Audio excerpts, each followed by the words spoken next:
সূরা বাকারার 115 নম্বর আয়াত। এই আয়াতটা বুঝার আগে বুঝেন খুব মনোযোগ দিয়ে।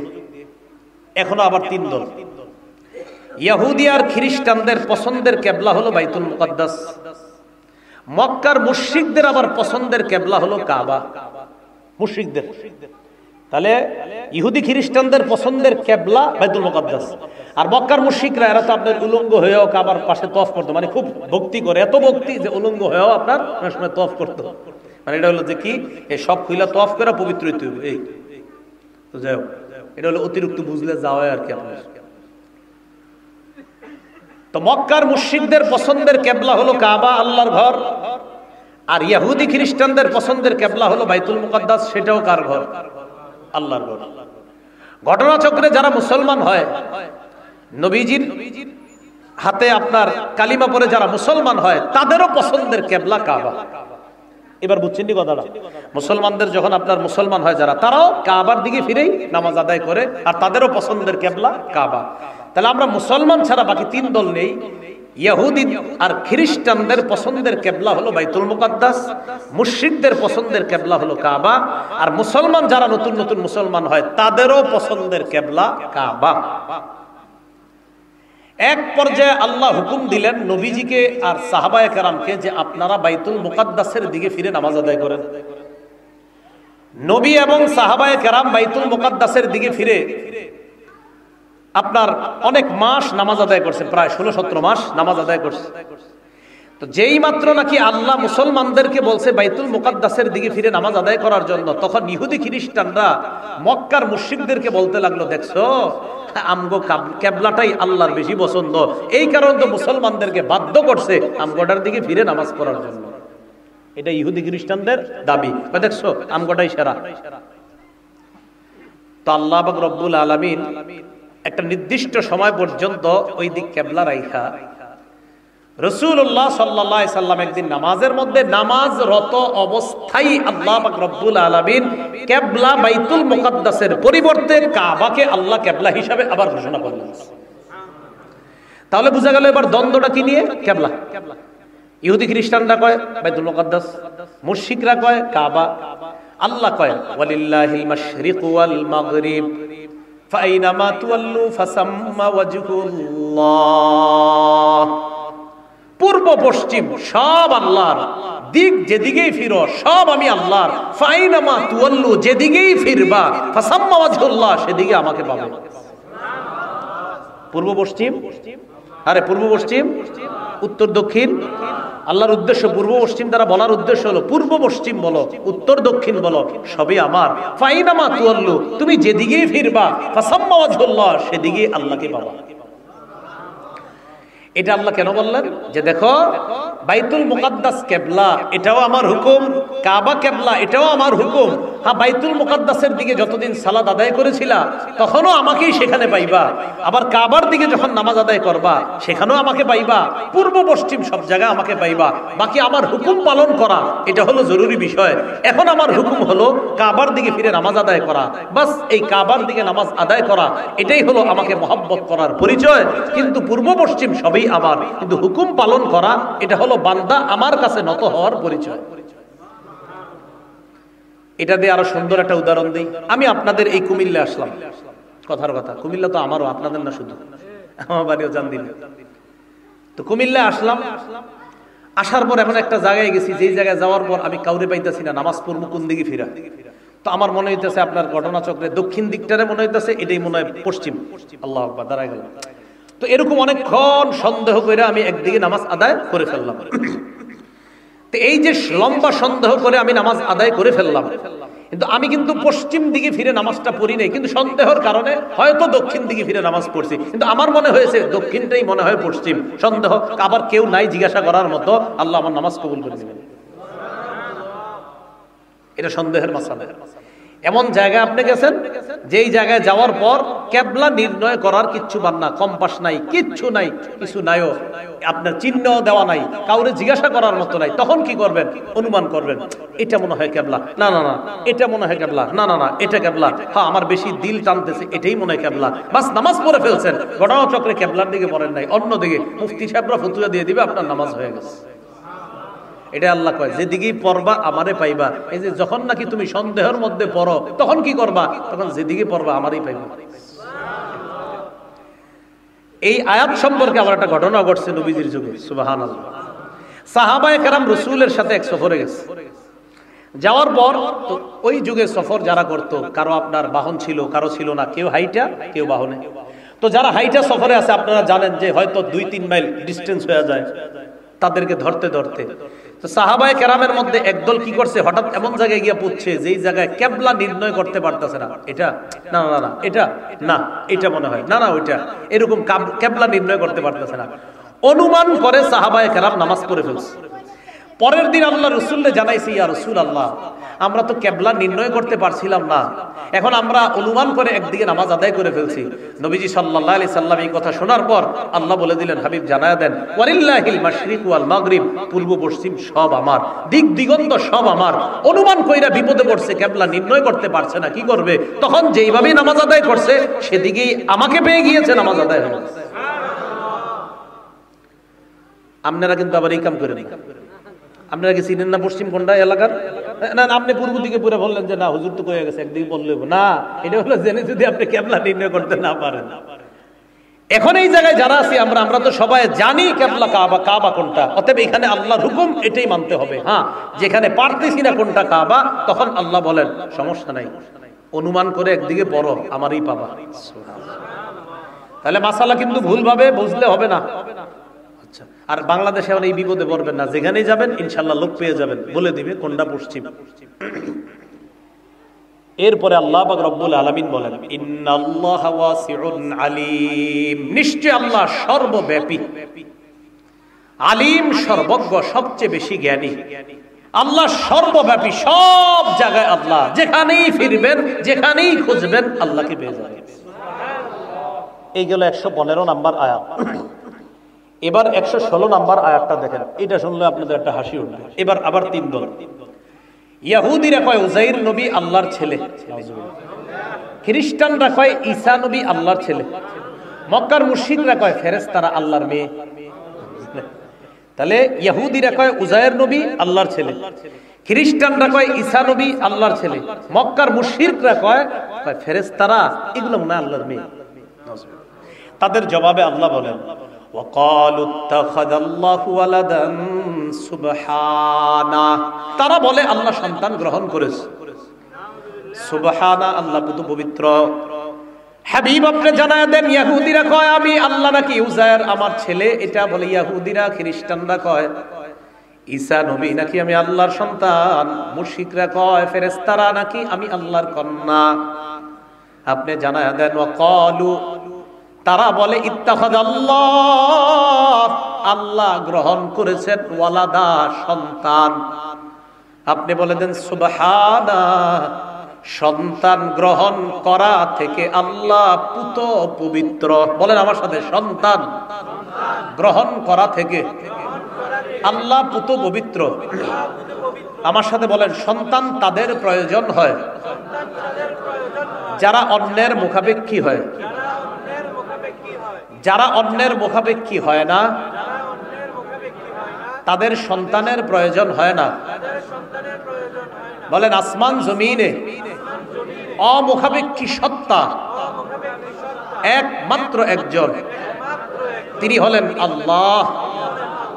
তাই আল্লাহর কোন সন্তানের প্রয়োজন হয় না। তাহলে বাংলাটা আবার কোন দেখি, সন্তান প্রয়োজন হয় তাদের যারা অন্যের মুখাপেক্ষী হয়।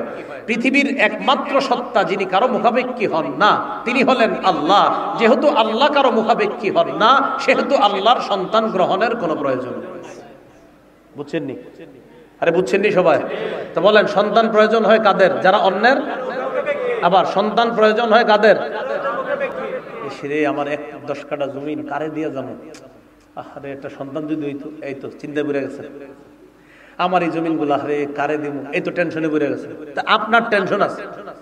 আল্লাহ কয় আমার আবার কিসের সন্তান গ্রহণ? বাল্লাহু মা ফিস সামাওয়াতি ওয়াল আরদ। হাবিব বলেন আসমান জমিনে যা আছে সব আমার, আমি কারো মুখাপেক্ষী না, সব আমার মুখাপেক্ষী। তাহলে আল্লাহ বললেন এরা বলে আমি আল্লাহ সন্তান গ্রহণ করেছি। আপনি বলেন সুবহানা, আল্লাহ পুত পবিত্র।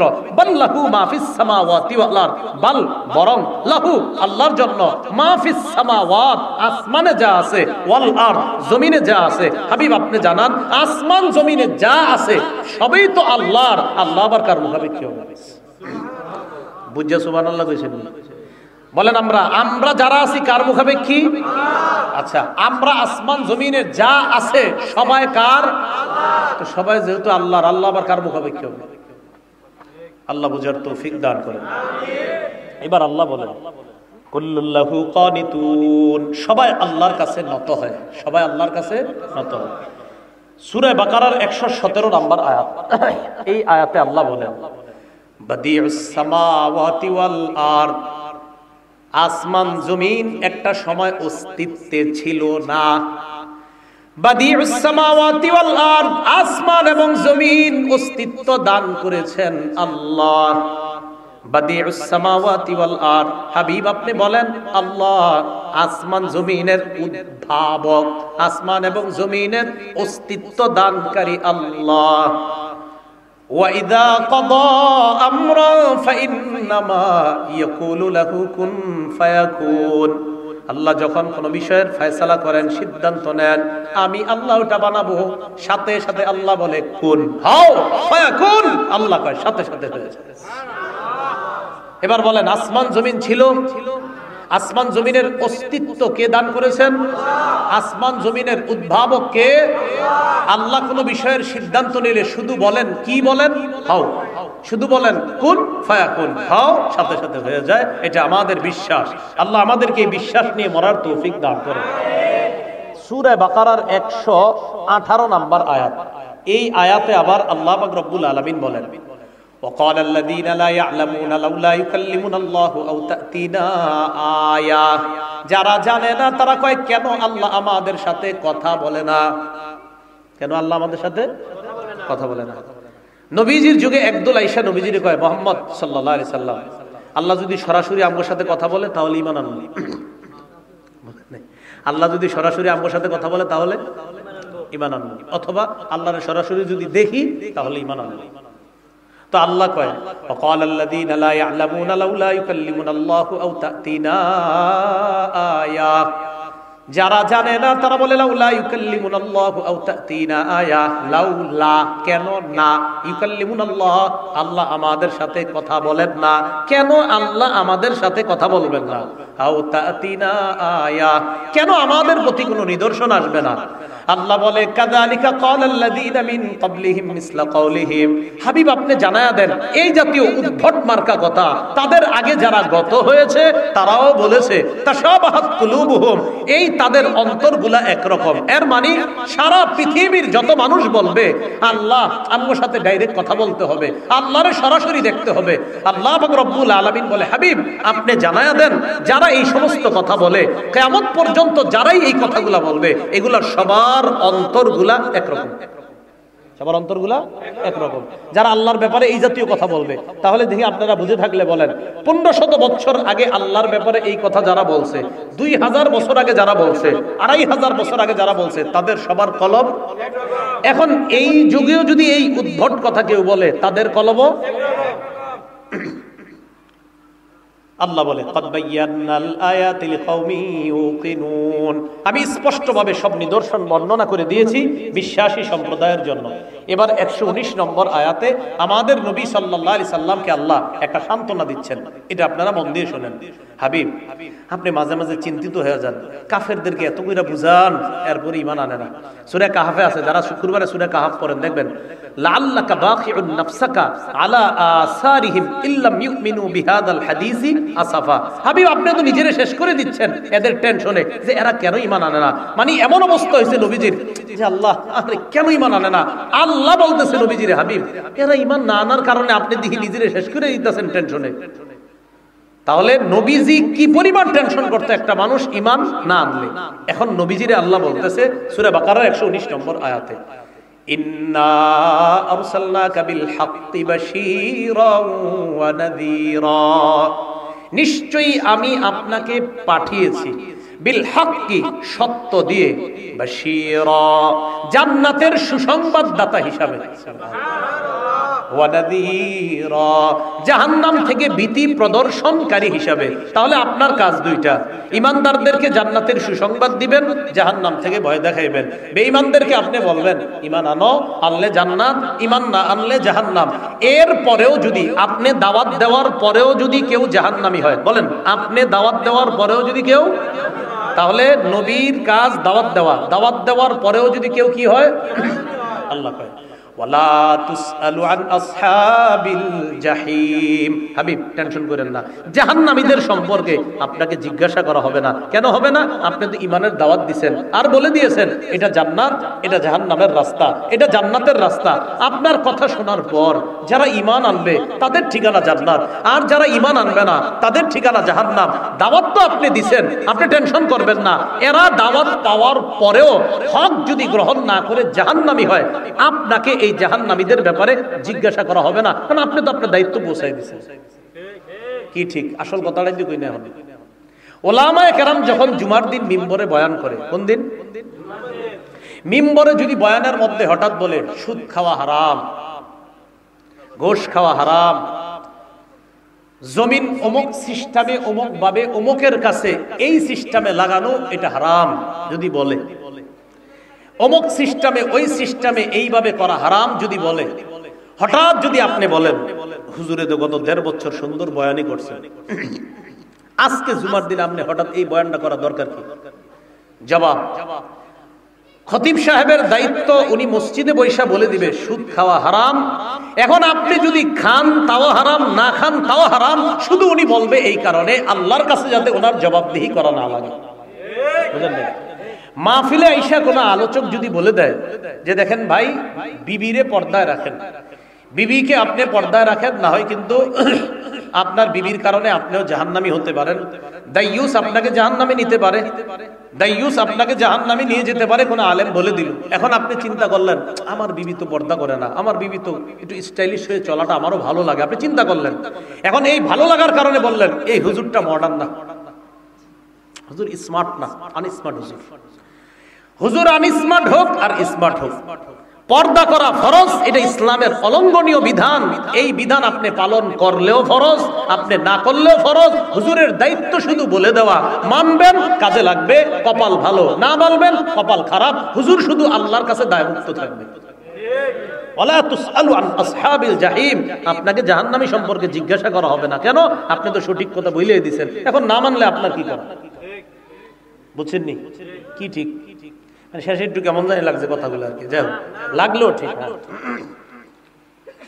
এবার সূরা বাকারার 120 নম্বর আয়াতে আল্লাহ সুন্দর একটা ফাইনাল কথা বলে দিতেছে। হাবিব, আপনাদেরকে তো মূল কথা বলি নাই। সূরা বাকারা 120 মানে কি? ইহুদিদের সম্পর্কে আল্লাহ অনেক আগে থেকে আলোচনা করছে। সূরা বাকারা একদম পুরা 1 নাম্বার পারার আপনার 6 নাম্বার পৃষ্ঠা থেকে, এর আগে থেকে আলোচনা শুরু করছে। সূরা বাকারার 120 নাম্বার আয়াতে আল্লাহ যে কথাটা বলবেন, এই কথাটা হলো, কারেন্ট নাকি আসছে, জেনারেটরটা বন্ধ করে দেন, জেনারেটর বন্ধ করে দেন।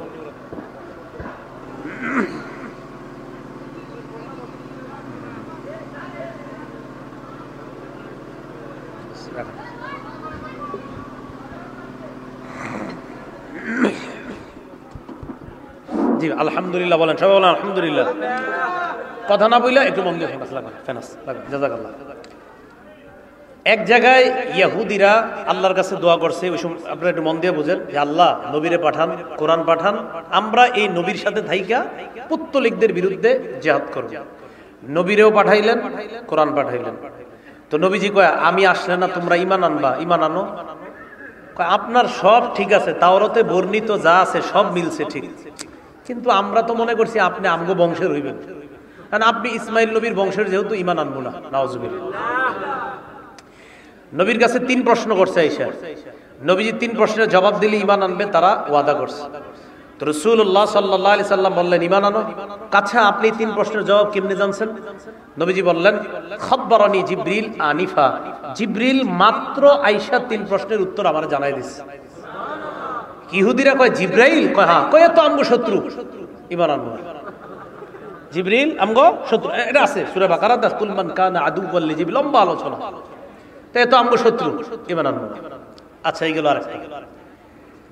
এরপরে আপনার রাসূলুল্লাহ সাল্লাল্লাহু আলাইহি ওয়াসাল্লামকে বিভিন্ন সময় তারা ওয়াদা করতো ঈমান আনবে এইভাবে সেইভাবে, কিন্তু এরা ঈমান আনতো না। এরপর আল্লাহ জাদু সম্পর্কে আলোচনা করছে। জাদু 15 নম্বর পৃষ্ঠায়। ইহুদিরা নবীজির মুখে সুলাইমান নবীর নাম শুনছে। কোন নবী? তো নবীজির আচ্ছা সুলাইমান নামে যার নাম বলতেছেন আপনি, এটা কে? তো আমাদের নবীজি কয় তিনি দাউদ নবীর সন্তান সুলাইমান নবী। কয় উনি তো নবী না, উনি জাদুকর। নাউজুবিল্লাহ বলেন। তো আল্লাহ পাক রব্বুল আলামিন কয় এদেরকে আপনি জানায়া দেন সুলাইমান নবী জাদুকর না, সুলাইমান নবীর রাজত্বে কিছু জাদুকর জাদুবিদ্যা দুনিয়াতে প্রচার প্রসার করছে, নবী সুলাইমান জাদুকর না। ইহুদিরা বাড়ায় বাড়ায় নবীজিরে বলছে সুলাইমান নবী তো কাফের। নাউজুবিল্লাহ। আল্লাহ কয় ওমা কাফারা সুলাইমান, সুলাইমান নবী কুফরি করে নাই। তো এই সব বলে টলে এক এক সময় এক একটা কয়, যদি ওটা করেন ঈমান আনবো, ওটা করলে ঈমান আনবো। শেষে আল্লাহ সূরা বাকারা 120 নম্বর আয়াত বলার আগে দেখেন আমরা তখন জানছি কি, এরা কয় আমরা একমাত্র জান্নাতে যাব। আল্লাহ কয় বলেন এগুলা আশা আশা। এরপরে এরা বলল ইহুদি খ্রিস্টানদের কয় তোমাদের ধর্মের ভিত্তি নাই, খ্রিস্টানরা কয় তোমগো ভিত্তি নাই, মুশরিকরা কয় আপনাদের ভিত্তি নাই। আল্লাহ পাক রব্বুল আলামিন বলে এদেরকে বলে দেন যারা এই জাতীয় কথা বলে দুনিয়ায় লাঞ্ছনা আখিরাতে আযাব। এরপরে আল্লাহ বললেন যারা মসজিদ থেকে বাধা দেয় এরা জালেম। ইহুদিরাও বাধা দিছে, খ্রিস্টানরাও বাধা দিছে, মক্কার মুশরিকরাও বাধা দিছে। এগুলো আমরা আলোচনা করছি না? তো শেষে আইসা 120 নম্বর আয়াতে আল্লাহ কয় হাবিব এবার আপনারা আমি একটা কথা বলি, ওয়ালান তারদা আনকাল ইয়াহুদু ওয়ালান নাসারা হাত্তা তাত্তাবিআ মিল্লাতাহুম। হাবিব এরা আপনার প্রতি সন্তুষ্ট হবে একটা কাম করলে। কয়টা? এছাড়া সন্তুষ্ট হবে না। কয় কি? কয় ইহুদি এবং খ্রিস্টান তারদা কিছুতেই সন্তুষ্ট হবে না আনকা আপনার প্রতি, আল ইয়াহুদু ইহুদিরা ওয়ালান নাসারা খ্রিস্টানরা। আল্লাহ কয় ইহুদি খ্রিস্টানরা কিছুতেই আপনার প্রতি সন্তুষ্ট হবে না হাত্তা তাত্তাবিআ মিল্লাতাহুম, যতক্ষণ তাদের ধর্ম অনুসরণ না করেন। কি অনুসরণ না করেন? 5 কেজি দুধ 10 কেজি দুধ এটি দিয়ে আপনারা বলবে আইসা বড় ইসলাম ছাড়ো, এটা জানেননি? হ্যাঁ 10 কেজি দুধ 20 কেজি দুধ এটি দিয়া মাসে মাসে আপনার ছেলেরে পড়ানোর ব্যবস্থা করবে, মেয়েরে পড়ানোর ব্যবস্থা করবে, এগুলা বইলা বইলা আপনারা বলবে ইসলাম ছাড়ো। বলেন নাউজুবিল্লাহ। তো আল্লাহ বলে হাবিব আপনি যতক্ষণ তাদের ধর্ম না মানবেন তারা আপনার প্রতি সন্তুষ্ট হবে না। এরপর আল্লাহ নবীজির একটা কথা বলছে, যে কথাটা মূলত আমারে আপনারে বলছে, তবে নবীজিরে আল্লাহ বলার পরে আমাদেরকে বুঝায় দেখো এত বড় একজন ব্যক্তিরে আমি আল্লাহ এই কথাটা বলছি, তো তোমাদের কি অবস্থা হবে কি?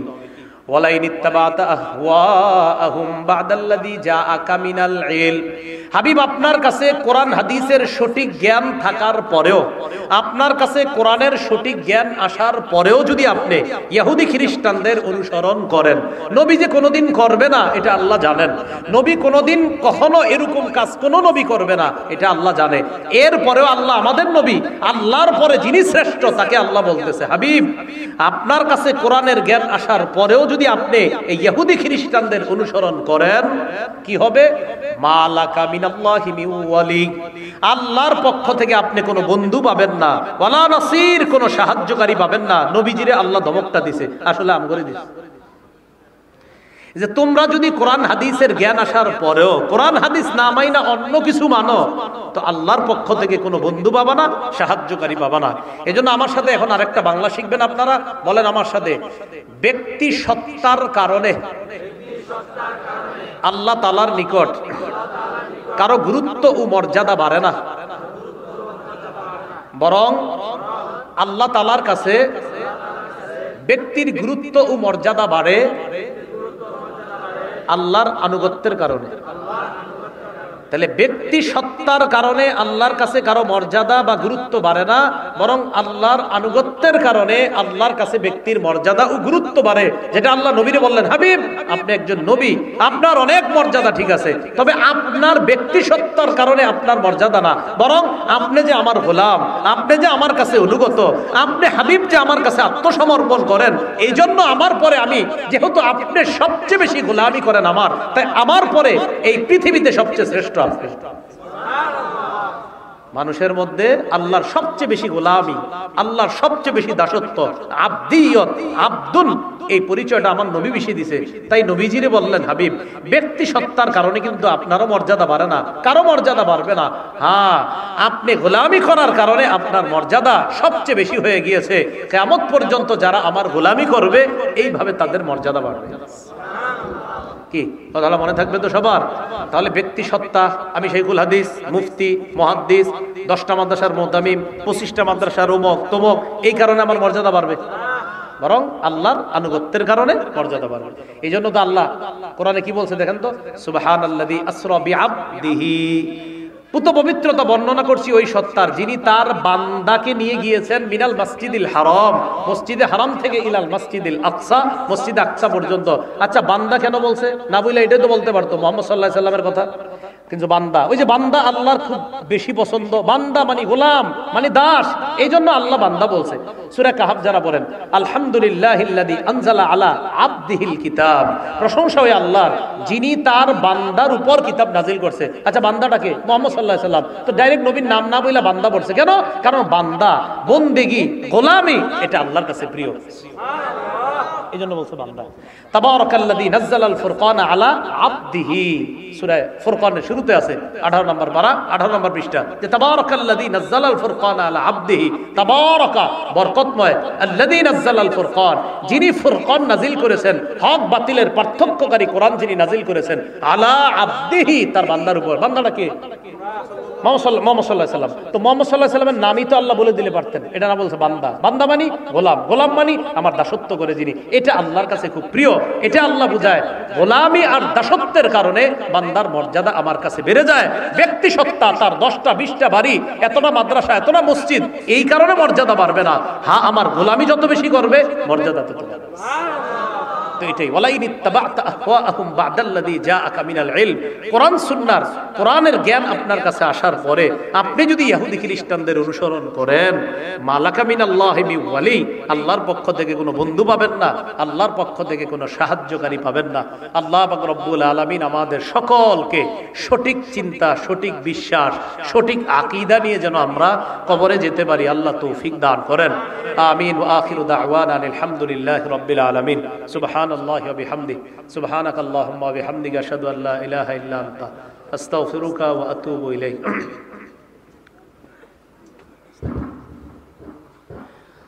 আলহামদুলিল্লাহি রাব্বিল আলামিন ওয়াল আকিবাতু লিল মুত্তাকিন ওয়াস সালাতু ওয়াস সালামু আলা সাইয়্যিদিল আমবিয়া ওয়াল মুরসালিন ওয়া আলা আলিহি ওয়া আসহাবিহি আজমাইন। রব্বানা যালামনা আনফুসানা ওয়া ইল্লাম তাগফির লানা ওয়া তারহামনা লানাকুনান্না মিনাল খাসিরিন। রব্বিরহামহুমা কামা রাব্বায়ানি সগীরা। আল্লাহ, মদিনাতুল উলুম মাদ্রাসার এই মাহফিলে আমরা অংশগ্রহণ করছি মাওলা। আল্লাহ, কোরআনের কথাগুলো আমাদের হৃদয়ে গথিত করে দেন মাওলা, আমাদের হৃদয়ে প্রথিত করে দেন মাওলা। আল্লাহ, আমাদের হৃদয়ে যেন কোরআনের এই কথাগুলা সঠিকভাবে বুঝতে পারি তৌফিক দান করেন, সঠিকভাবে হৃদয়াঙ্গম করার তৌফিক দান করেন। আল্লাহ, আমি বহুত চেষ্টা করছি কোরআন তাদেরকে বোঝানোর জন্য, কিন্তু আমি জানি মাবুদ, আমি যতই চেষ্টা করি আল্লাহ, আমি তো তাদেরকে ওইভাবে বুঝাইতে পারি নাই যেইভাবে মূলত আপনি বান্দাদেরকে বুঝাইতে চান। আল্লাহ, আমি আমার ব্যর্থতা স্বীকার করে নিয়েছি মাওলা। মাবুদ, আমি তো চেষ্টা করছি, এখন আপনি পরিপূর্ণভাবে তাদেরকে বুঝ দিয়ে দিলেই হয়ে যায়। আল্লাহ, আল্লাহ মেহেরবানি করে আজকের কথাগুলা, যে কথাগুলা বললাম, এই এলাকার সকল মুসলমান নরনারী যারা শুনছে সকলকে বুঝদান করেন। আল্লাহ, একদমই মনোভাব, আল্লাহ আমি সব পারি, এই জাতীয় ভুল চিন্তা চেতনা, আমি ছাড়া কেউ ভালো না, এই জাতীয় ভুল চিন্তা চেতনা থেকে আমাদেরকে আপনি হেফাজত করেন। আল্লাহ, বরং আমার চেয়ে অন্যে ভালো, আমার চেয়ে অমুকে ভালো, আমার চেয়ে ওই সমাজের মানুষগুলা ভালো, এই চিন্তা আমাদেরকে লালন করার তৌফিক দান করেন। আল্লাহ, কোরআন সুন্নাহ বুঝার তৌফিক দান করেন। মাবুদ গো, আল্লাহ, আজকে যতগুলা কথা জানলাম, আমরা কারো মসজিদে বাধা দানকারী যেন কখনো না হই মাওলা, বরং আমরা সবাই যেন মসজিদমুখী হতে পারি তৌফিক দান করেন। আল্লাহ, আমাদেরকে আপনি মাফ করে দেন। আল্লাহ, আমাদেরকে আপনি মাফ করে দেন। আল্লাহ, আপনার কাছে আরজি, আজকে যাদের সামনে আমি বসছি, যারা আমার সামনে বসছে মাওলা, এমনও হতে পারে কালকে তাদের সাথে আর কোনোদিন দেখা হবে না মাওলা। এমনও হতে পারে এই এলাকার অনেকে আগামীকাল থাকবে না, পরশু থাকবে না, আগামী বছর থাকবে না, 2 বছর পরে থাকবে না। তবে আপনার কাছে আবদার, আজকে যাদের সামনে বসছি, যারা আমার সামনে বসছে, আল্লাহ তাদের সাথে আবার জান্নাতে দেখা করায় দিয়েন। এই আরজিটা আপনি কবুল করে নেন মাওলা। আল্লাহ, আমল নামা তো বলতে কিছুই নাই। আপনার রহমতের চাদরে আবদ্ধ যদি না করেন আমরা ধরা খেয়ে যাব মাওলা। মেহেরবানি করে আমাদের এই ইসলাহী মজলিসকে আপনি কবুল করে নেন। আজকের এই মজলিসকে কেন্দ্র করে এলাকার নারী পুরুষ সকলকে পাঁচ ওয়াক্ত নামাজি বানায় দেন আল্লাহ, আপনি কবুল করে নেন।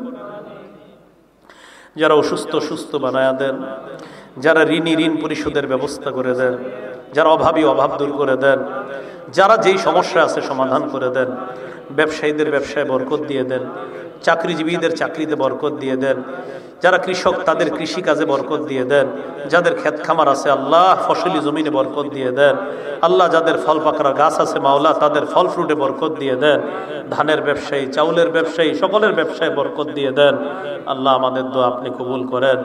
মদিনাতুল উলুম অর্থ হলো আল্লাহ এলেমের শহর। ও মাবুদ, এই মাদ্রাসাটাকে আপনি জ্ঞানের শহর বানায়া দেন, জ্ঞানের কেন্দ্র বানায়া দেন। মাদ্রাসার উস্তাদ ছাত্র এলাকাবাসী, মাদ্রাসার সাথে যারা সম্পর্ক, মসজিদের সাথে যারা সম্পর্ক রাখে সকলকে আপনি কবুল করে নেন। সাল্লাল্লাহু তাআলা আলা খায়রি খালকিহি মুহাম্মদ ওয়া আলা আলিহি ওয়া আসহাবিহি আজমাইন। সুবহান রাব্বিকা রাব্বিল ইজ্জাতি আম্মা ইয়াসিফুন ওয়া সালামুন আলাল মুরসালিন আলহামদুলিল্লাহি রাব্বিল আলামিন।